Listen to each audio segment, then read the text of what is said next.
Good morning, good morning, good morning, and welcome to another episode of On the Couch with Creatives. I say good morning because I'm here in the UK, but good afternoon or good evening if you're anywhere else in the world. I'm Melanie Perry. And I'm Julie Hyde-Mew. And this is On the Couch with Creatives. Fans and followers of the show will know that we're part of the Creatives Group, the private network for creative professionals across the globe.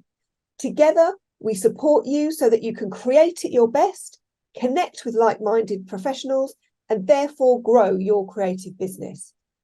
If that sounds like a good idea to you and you'd like to join our fast-growing number of creative professionals, please get in touch with us after the show. But as I say, this is On the Couch with Creatives. So Julie, who do we have on the couch today? Well, on the couch, we have someone who is regarded amongst the best African wildlife photographers and authors. Daryl Balfour. He has more than 3 decades of experience photographing wildlife in the field, not just in Africa, but in many places across the world. And he and his wife, Sharna, have more than a dozen best-selling coffee table books to their credit. They have contributed to many more as well. They are represented by several of the world's leading photo agencies, including Getty Images and the Image Bank, and their photographs are regularly published in such international publications as National Geographic, International Wildlife, and many, many more. They are Daryl and Sharna Balfour. Let's bring them on the couch. Hi, Daryl. Hi, Sharna. Hi, goodness. I didn't realize that we were in the profession so many years. Good to see you. Yeah, well, that's what your bio says. And I was thinking how long ago it was since I met you. Now, I met the two of you when you were launching your coffee table book called Etosha. I think it was your second or third book. So how long ago was that? Wow. Well, yeah, that would have been 1990. So. Whoa, yeah. You've been in the field more than 30 years, Sharna, dashing around the bush. We're feeling it. Well, let's kick off with how it all started, because you both are such big names in the wildlife photographic world. Let's start with you, Daryl. You started off as a journalist and in PR, didn't you? Yeah, I started off in newspapers way back in the 70s and moved my way up and became bureau chief of the Sunday Express before the Express closed down in the early 80s, at which stage I actually took a sabbatical and went sailing a yacht around the Indian Ocean for about 9 months. Came back, started a public relations business catering for the sailing and windsurfing business, and met Sharna during that period.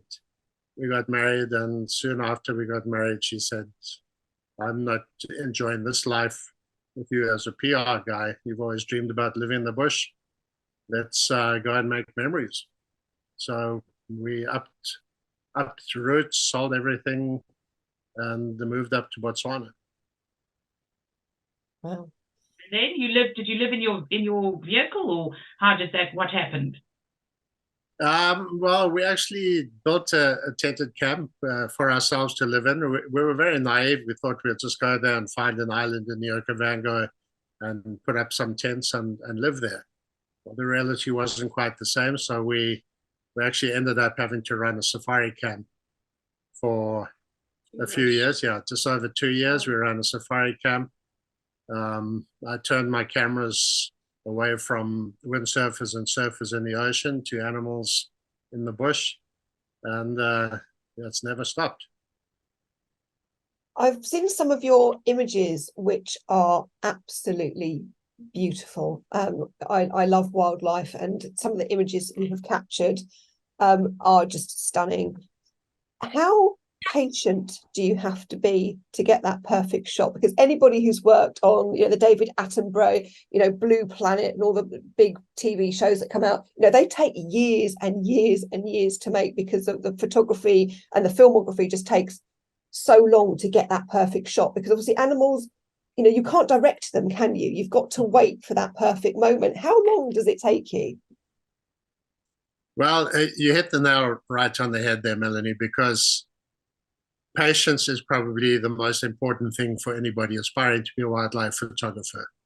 If you don't have patience, as you said, those Attenborough films, some of them take years and years to get the footage that they do. Everybody sits down and watches a 45-minute segment on TV, and I think that's what the real world is like out there. But we were actually watching an Attenborough documentary last night and just saying, wow, how many years did they take to get that? Because we've been at, as Julie said, more than 30 years. And a lot of that stuff we haven't seen. And we're out there 9-10 months every year. One of the things that we do tell people when they're on safari with us is that you have to have a lot of patience to get that shot. And that's one of the main things that we teach them when we're out on safari. It's just wait for the shot to happen. And then you get the reward at the end. Yeah, and I'd imagine there's a certain amount of luck involved as well, because when that shot comes along, being in the right place at the right time probably has something to do with it as well.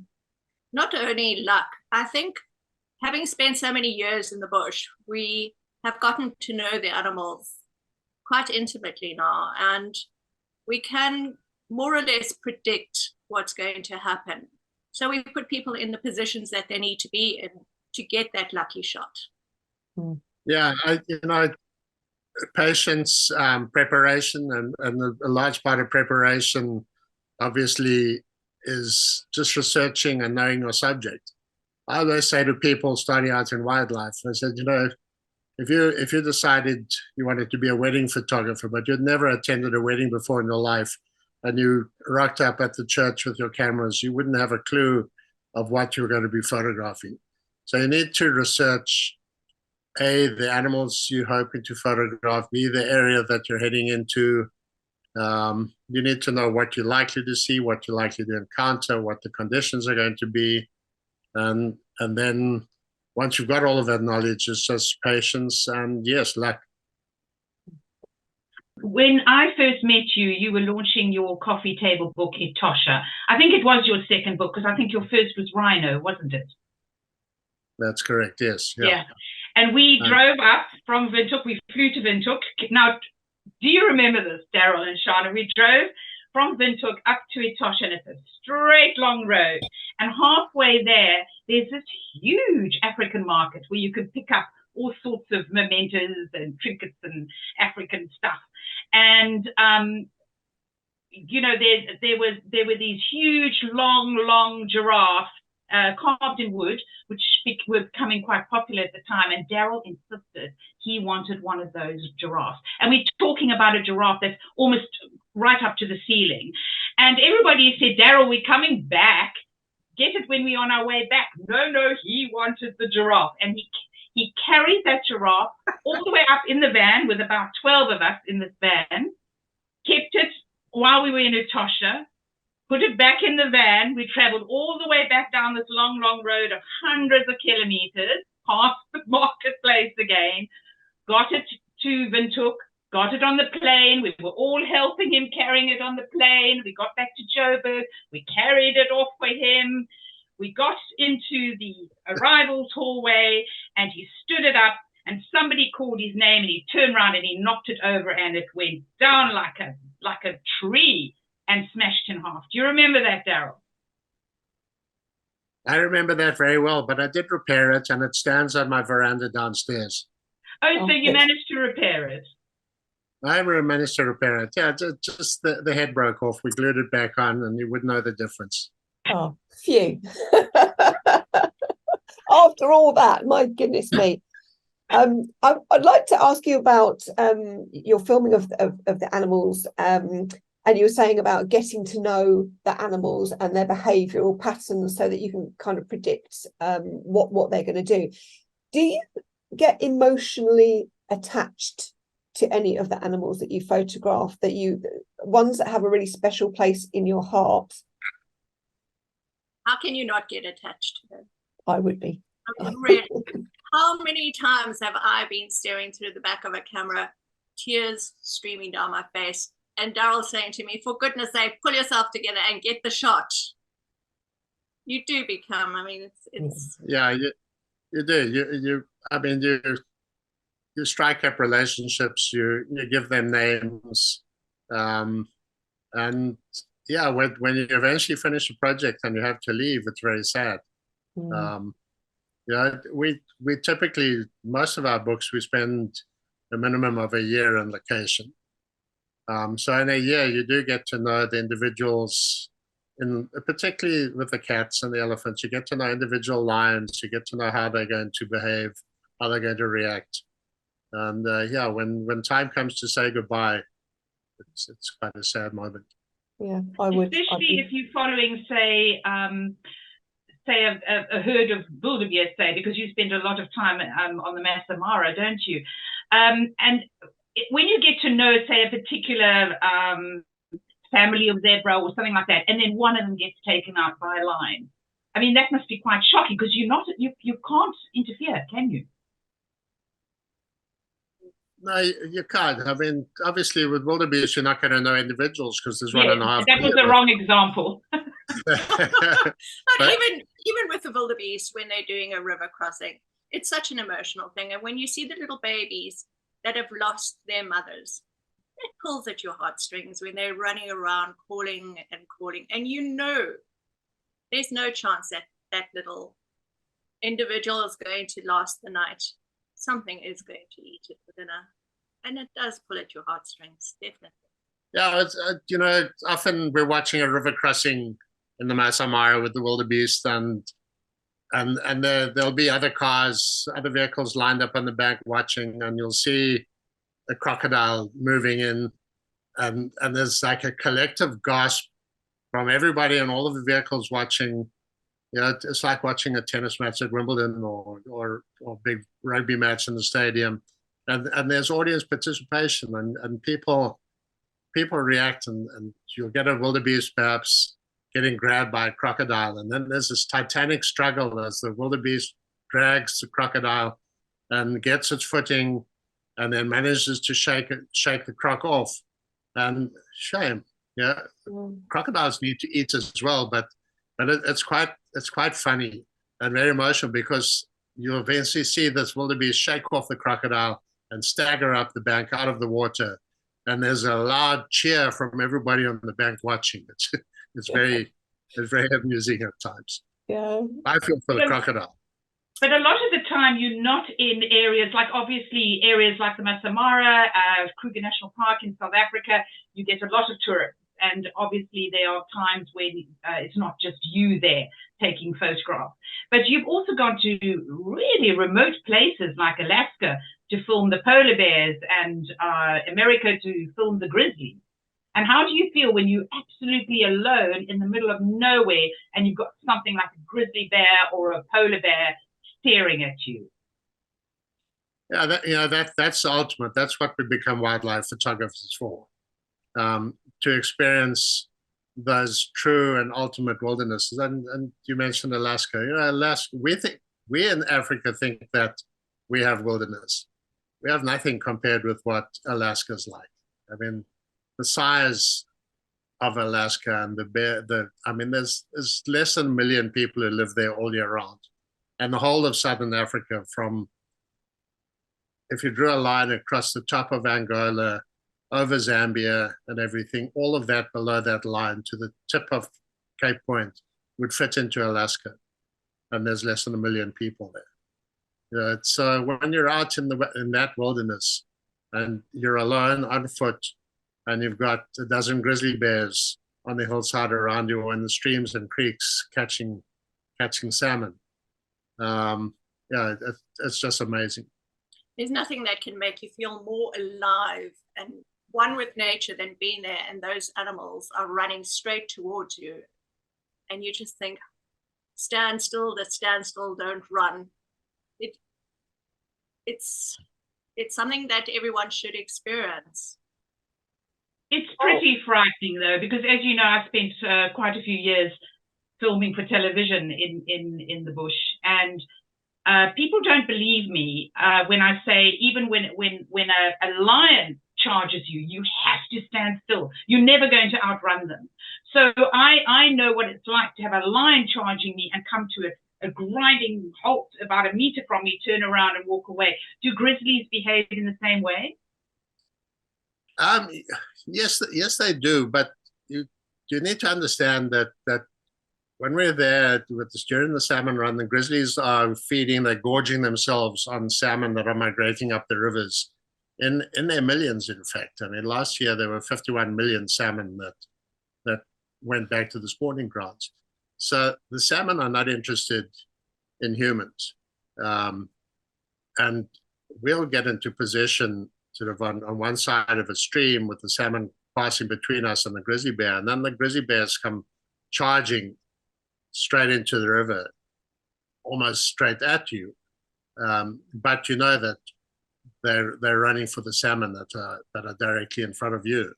And we'll lie down at the water's edge, and the salmon are passing 2-3 meters in front of us, and the bears come rushing from 20-30 yards away, and come flying through the air and crash down into the water, splash water all over you.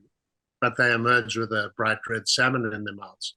So, yeah, it's a bit unnerving the first time it happens, and the first time you encounter a grizzly bear. I mean, it's the most dangerous animal in North America, so the legend goes. And yeah, I mean, the size of their claws, they could rip you to shreds if they wanted to. But they are very picky feeders.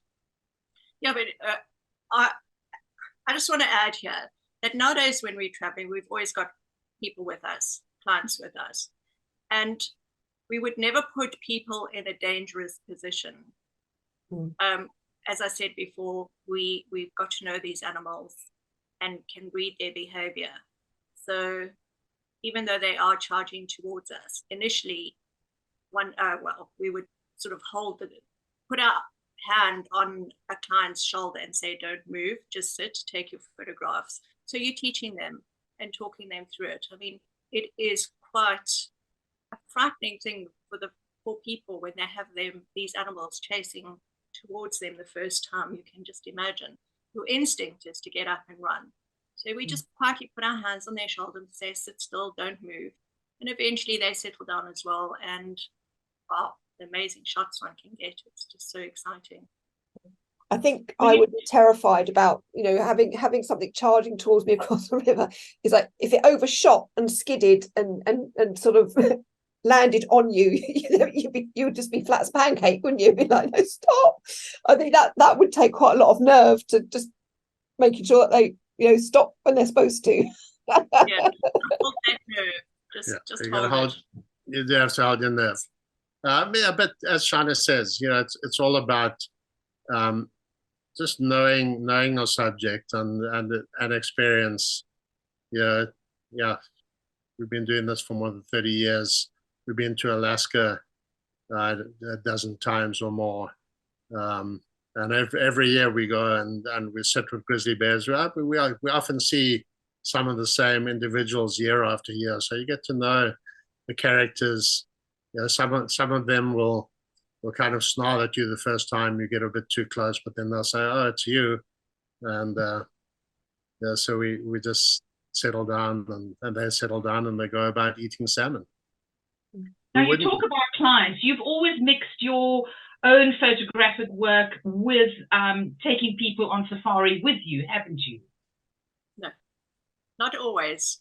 17 years, Daryl and I lived in the bush together by ourselves, taking those coffee table book photographs and writing them. And when did we start this seriously? Basically around about the early 2000s, pretty much when digital photography came to the fore.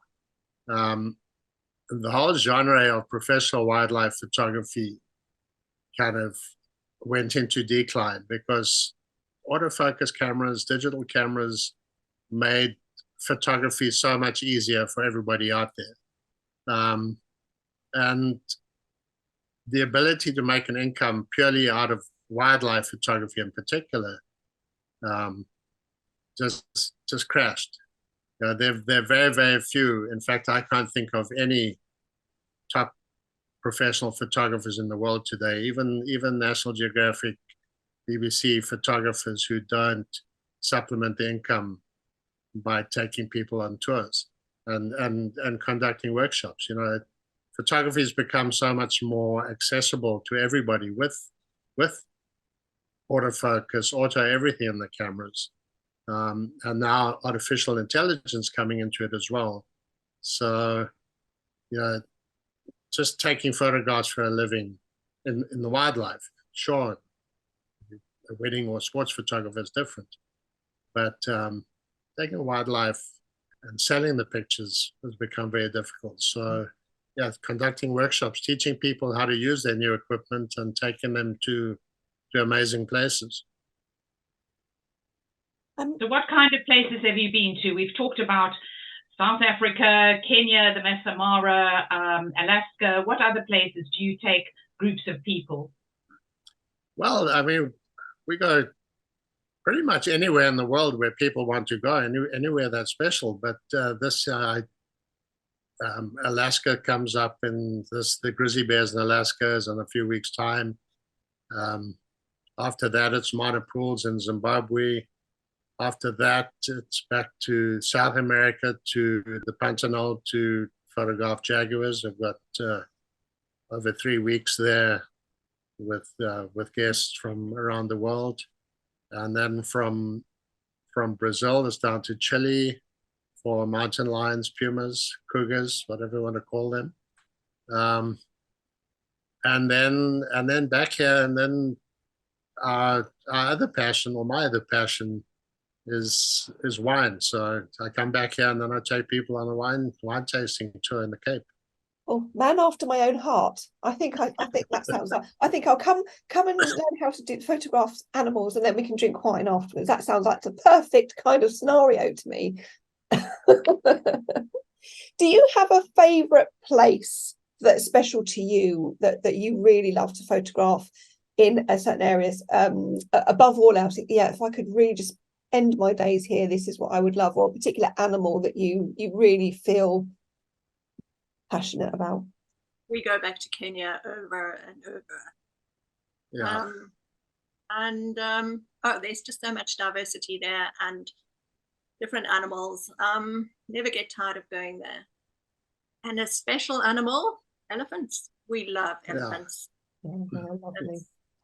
Well, now I think we need to mention, and stop me if you don't want to talk about it, now we need to mention the incident which happened a few months after I actually met you, Daryl and Sharna, when an elephant nearly killed you.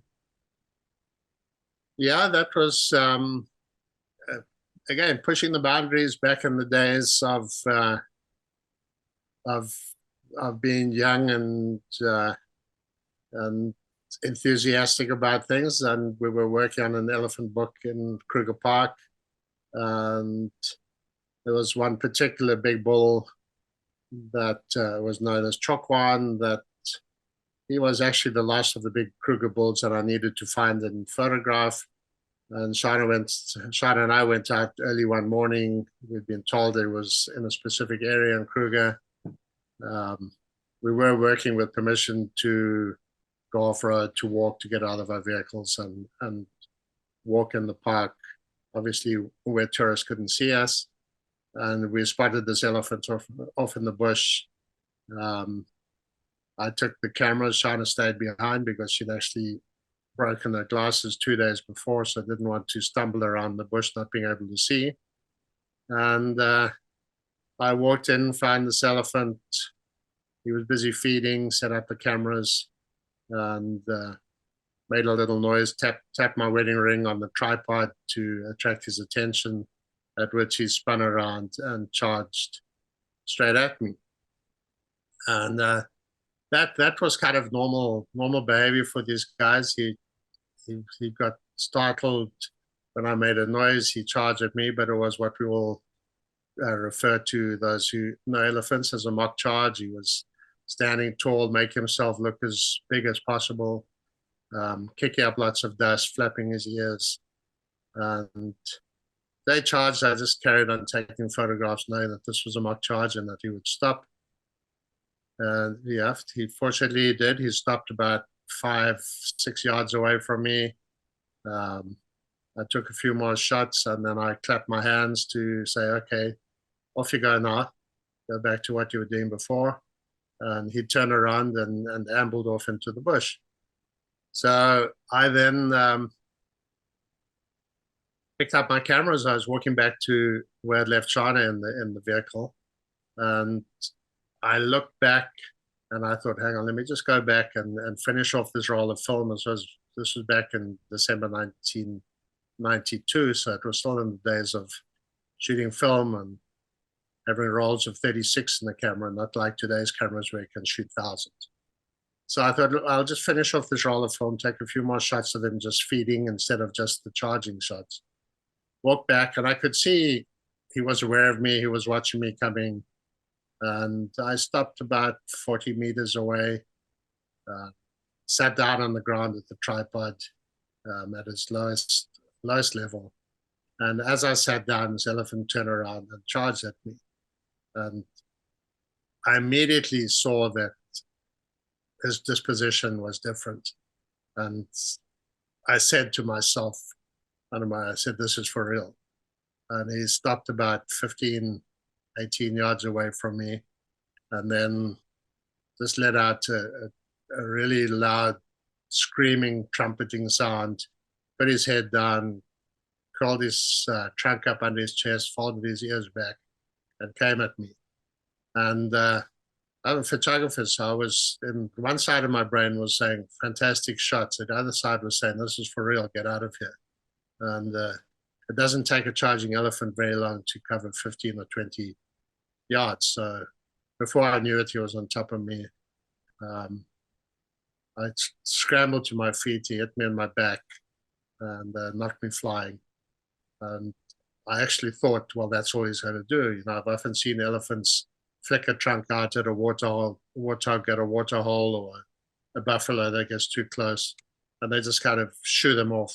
And I thought, well, that's all he's going to do. But no sooner had I thought that, and it was on top of me, it was kicking, and there were these massive legs. So I thought, I did a little bit of boxing in my youth, and I thought I would do what boxers do when they get into trouble. I'd clinch. So I threw my arms around one of these massive legs and sort of clung on for dear life. And I think that kind of startled the elephant, because he just stopped. Everything went dead quiet, and he reached down with his trunk, grabbed me around the ankle on my right leg, and just kind of pulled me out from underneath him, raised me up over his head, and then smashed me into the ground by holding me by my ankle. And that, of course, dislocated my right hip, which anybody who's experienced an injury like that will know you're not moving anywhere after that. So I lay there in agony, and I looked up, and he came at me again with his tusk. His tusk was coming straight at my face, and I pulled my head aside. He hit me a glancing blow on my skull, fractured my skull, and knocked me unconscious. And that was the last I knew of that. Until I regained consciousness about 45 minutes later, and managed to call to Sharna. The South African National Parks insisted, when they gave me permission to walk there, insisted I carry a firearm. So I had a revolver on my side, which the elephant had actually pulled everything off. And I could see it lying in the dirt. So I dragged myself across to this revolver and fired three shots into the air, which is kind of a universal distress signal. Sharna came in and found me. Did the elephant amble off? Did he think you were dead?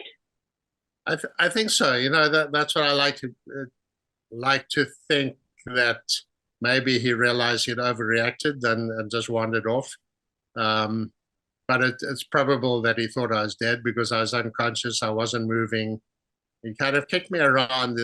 There were signs, there were big gouge marks in the ground around where my body had been lying, where he'd tried to kneel down, because typically what an elephant does with its victims is it goes down his knees and it uses the top of its trunk, sort of the bridge of its nose, so to speak, to grind and crush the victim into the ground. And because this elephant's tusks were so long, its tusks were sort of 6, 7, 8 feet long, he couldn't get down on his knees. It kind of acted like a tripod. Every time he tried to kneel, his tusks got stuck on the ground and held him up.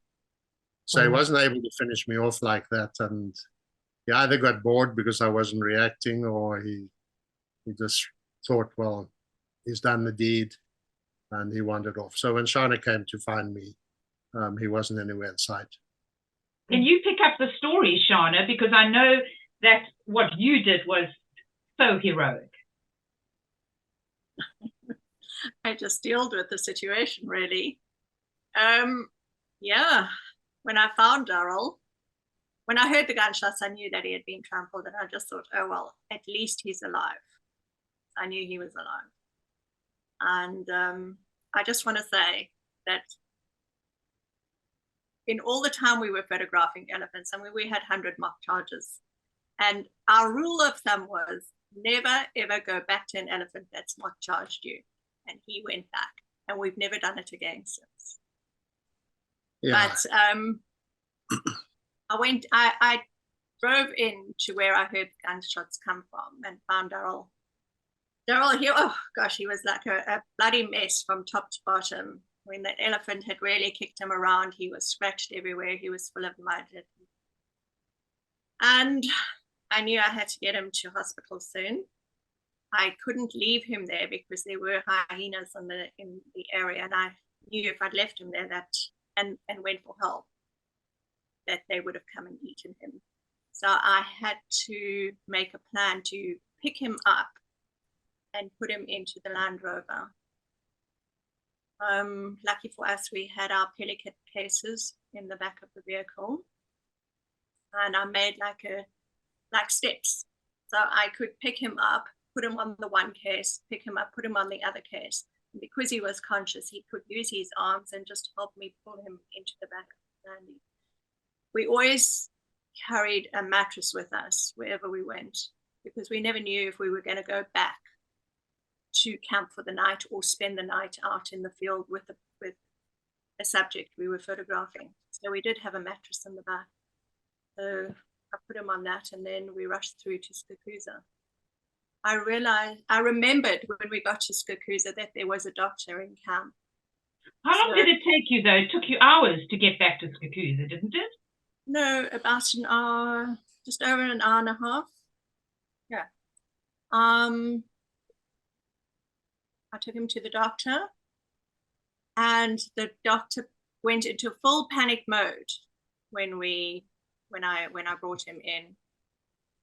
He was trying to put a drip into Daryl. He told me, oh, he's only got 20 minutes to live. We've got to get him to the doctor. He's going to die any minute. And he was shaking like anything and saying to me, put the drip in his arm, put the drip in his arm. And I was like, just pull yourself together. I'm going to go and get a helicopter now.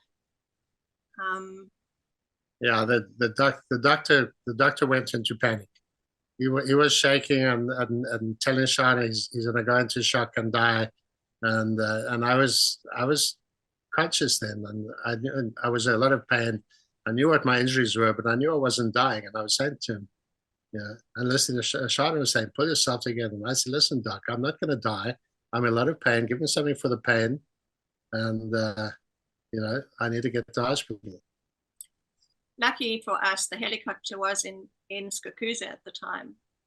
So I phoned the warden and told them what had happened. They sent the helicopter. Daryl and the doctor got in the helicopter and left me behind. And of course, word got out that this guy had been trampled by the elephant. So all the rangers in the area came to come and see what was going on. And as they were flying away, I just heard all these guys saying, oh, well, we'll never see him alive again. And I just turned and looked at them and I said, really, guys, thanks a lot. Anyway, I had to go and give a full report to the warden before I was allowed to leave the park. And remember, Daryl said that I had broken my glasses. Nobody offered to drive me to Skukuza or with me to Skukuza. Nelspruit. To Nelspruit at that time, where the hospital was. And so I had to drive, 3 hours? Barely being able to see, kind of drive as fast as I could, wondering if I would ever see him again, alive again. But he made it, pulled it through. Strong, tough guy, this. As the old saying goes, only the good die young. You were in hospital for many months after that, Daryl. Actually, I wasn't. I was off my feet recuperating for several months. But the doctor that initially treated me made a mistake and discharged me after 5 days and told me to go home and get over it. And I knew that he was wrong and that I needed to be in traction with a dislocated hip. So I went home and spoke to, the home was then in Swaziland, where Shana's parents were farming. So I went home there, spoke to the local GP, and he did some research, phoned around, and came back and said, yes, you're right, you need to be in traction. So my father-in-law rigged up pulleys and weights and everything at home in Swaziland, and I went back into traction for 6 weeks there. But it was 4 months before I was back on my feet and went back to Kruger. And we actually went back to try to find the same elephant again. I was desperate to see him and let him see me. And elephants never forget, they say. And I was kind of hoping that he would raise his trunk in some kind of gesture of reconciliation and say, sorry, I overreacted last time. Or finish you off. Oh, I thought I'd left you for dead. Finish you off. That was the other alternative. But fortunately, or unfortunately, we never saw him again. And he was killed fighting with another elephant not too long after that. Well, maybe it's a blessing, as you say. He may have been a bit like a Bond villain baddie. You have a nasty habit of surviving, Daryl. Mr. Balfour. Yeah, Mr. Balfour, you have a nasty habit of surviving, so maybe it's just as well. But my goodness, I think that's an incredible story, and incredibly brave as well. For that might have finished most people thinking, oh, I can't do this anymore. But to get back out there and carry on doing what you love, you obviously have such a great passion for what you do that a near-death experience isn't going to stop you. Yeah, what happens when people fall off a horse? You got to get back on the horse. And I think, there are risks in any profession, any pastime, anything we do in life. And, if you let things scare you off doing things, you're never going to live life to the full. Yeah. But also, one has to work at your fears. I mean, afterwards, we went to a place in Zimbabwe called Mana Pools, where you can walk with the animals. And we spent a month there, going out every day on foot with the elephants and just working and getting our nerve back again. So it takes a bit of time, but this is what we wanted to do in our life. And yes, we worked at it and we're back at it. And we have bears chasing us. We have elephants chasing us. We have lions chasing us. I mean, it's just, that's our life. Has it ever happened again to either of you or both of you where you were in such a dangerous position?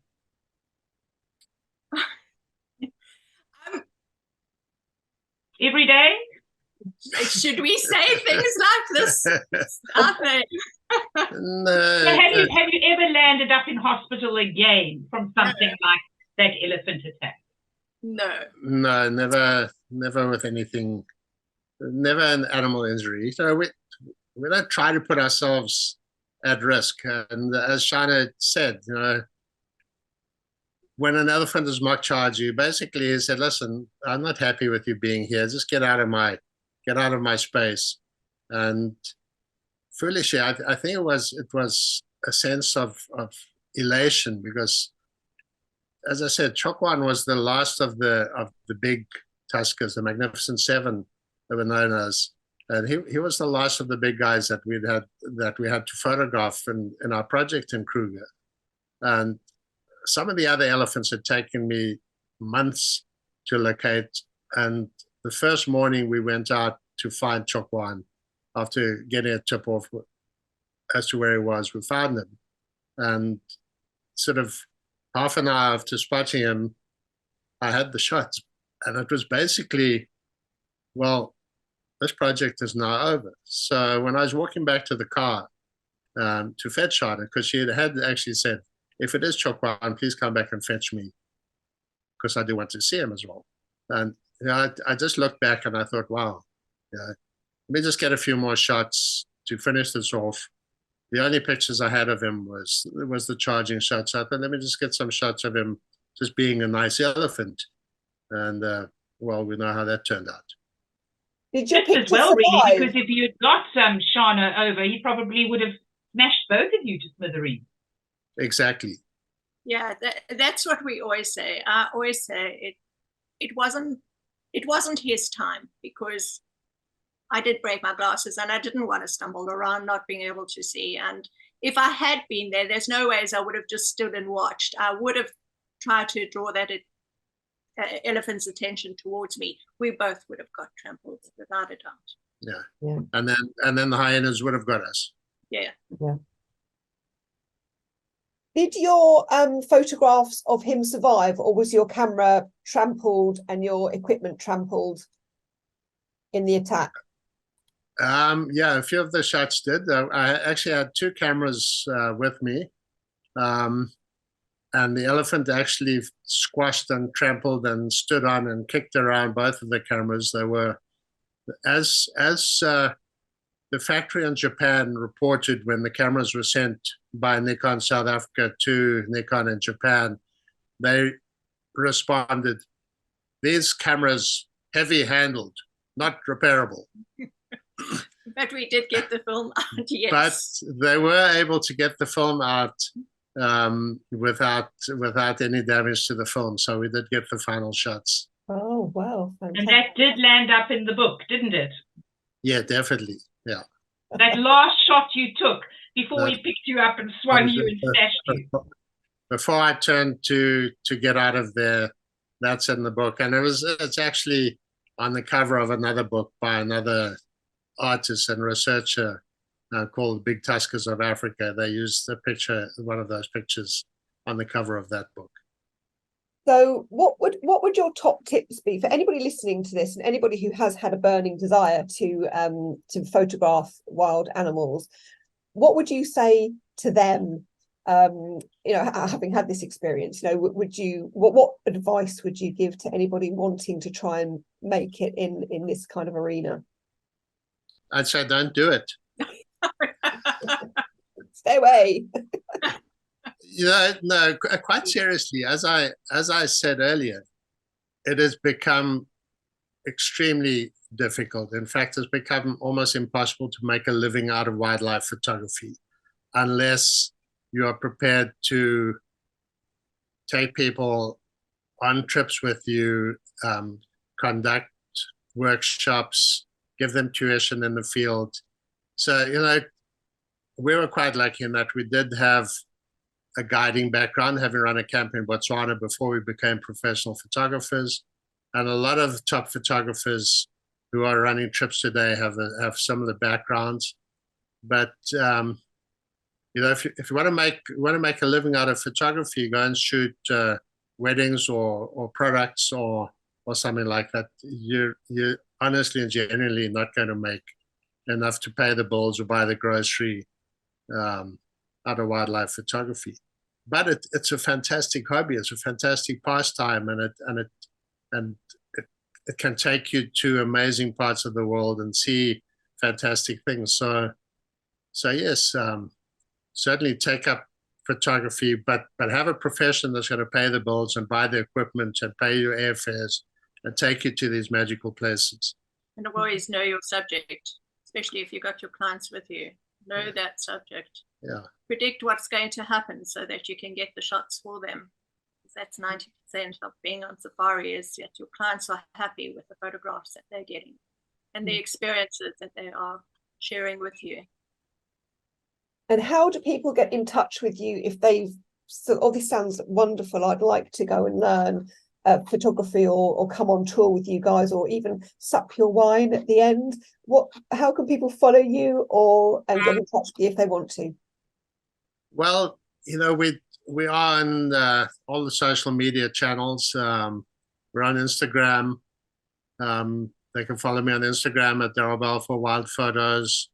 I'm on Twitter as Daryl Balfour. I'm on the new opposition to Twitter app launched by Zuckerberg called Threads, also as Daryl Balfour Wild Photos. And we have a website, wildphotossafaris.com, which I'm embarrassed to say isn't always totally up to date, but it does give an indication of the kind of trips that we're offering all over the world. And yeah.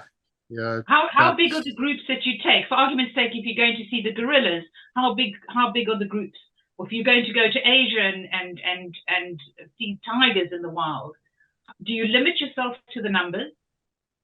Yes, we definitely keep very small groups. Our private camp in the Masai Mara, we only have 8 people. It's our private tethered camp. It's a seasonal camp that we put up for the migration season or for a big cat season early in the year. We have 8 people in that camp. Tigers in India, we take a maximum of 6 guests.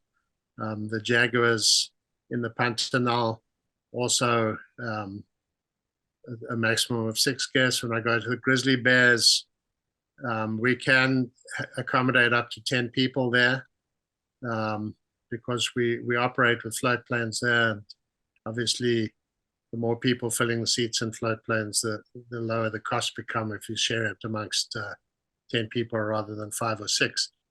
So yeah, it's smaller groups so that we can have intimate interactions with the guests and give them personal attention.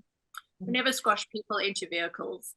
We will put fewer people in vehicles, and then Daryl and I will be in a separate vehicle so that you have got one of us with you.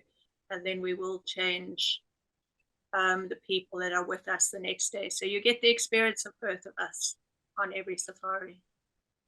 Can you talk, as a top tip, can you talk about the patience that is needed for wildlife photography? Yeah, we drum that into people all the time. They'll sit there and they'll say, well, why are we sitting here? I said, well, we're sitting here because those cheetahs that are lying in the shade under the bush over there are hungry. We can see that their stomachs are not full. And we're going to sit here, we're going to just maintain our distance and watch them, because if you look over there in the distance, you'll see there's a few Thompson's gazelles. And just now, those cheetahs are going to get up and they're going to make their approach, and they're going to go and hunt those Thompson's gazelles. And that's why we're sitting here and waiting. And it might take you 2 or 3 hours of sitting waiting patiently, but eventually you get that action, and you get amazing experiences. And it's the same with all animals. You've got to understand the animal. You've got to know what they're likely to do. You've got to be able to anticipate what's going to happen, and then have the patience just to wait for that to happen. And I imagine with the being patient and still and calm, it kind of allows you to meld into the scenery, if you like, so that what is around you is kind of adapting to your presence. Animals aren't stupid, and they know when something's not there that is there that maybe shouldn't be there. They will have very great sense of, keen sense of smell and other senses. So if you're quiet and you're melting into the scenery kind of thing, you're more likely to get a good shot, rather than if you're trying to manipulate the scene. Yeah, definitely. It's important to blend in. It's important not to make loud noises or wear brightly colored clothing. You just want to be insignificant. And fairly recently, with the Afghanistan war, the Iraq war, the term became quite popularized, that photographers and journalists became embedded in the military units. And, wildlife photographers have been embedded in the wilderness for a long time, before it became common for journalists and news photographers to become embedded. So, yeah, you embed yourself in the environment. And that's why, all the books that Sharna and I did, we spent a minimum of a year in an area. Etosha, we spent a year. Chobe, we spent a year. And, you want to be there. You want to experience the hot, the cold, the wet, the dry, the dust. And then you get to know the animals. You get to know everything. Fabulous. Well, on that note, we are now going to delve into your psyche a little bit, both of you. And we're going to play our values jam game. And what we're going to do is I'm going to run my finger along the cards. You're going to say stop, and we're going to talk about the value on that card, so our audience know you a bit better. Stop. Did you say stop? Yes. Yep. Okay. We have got, what did we have? Oh, this is quite a good one, actually, for what we have been talking about and for the career choice that we have been discussing. This is a value of humility. Okay. Humility. So I'm going to ask you creatively, because we're creatives here. What does humility mean to you? What does it look, feel, and sound like? Well, I mean, when you're in this vast wilderness and you're this tiny little speck amongst nature, and you realize how small we are in this vast world we live in, especially in places like Alaska or the Antarctic, or you've got this scenery around you. It's amazing. Yeah, I think wildlife photography, or just being out in the wilderness, teaches you how insignificant we really are. But on the other hand, we do need to understand that we're not having an insignificant effect on the environment. I mean, what mankind is doing to planet Earth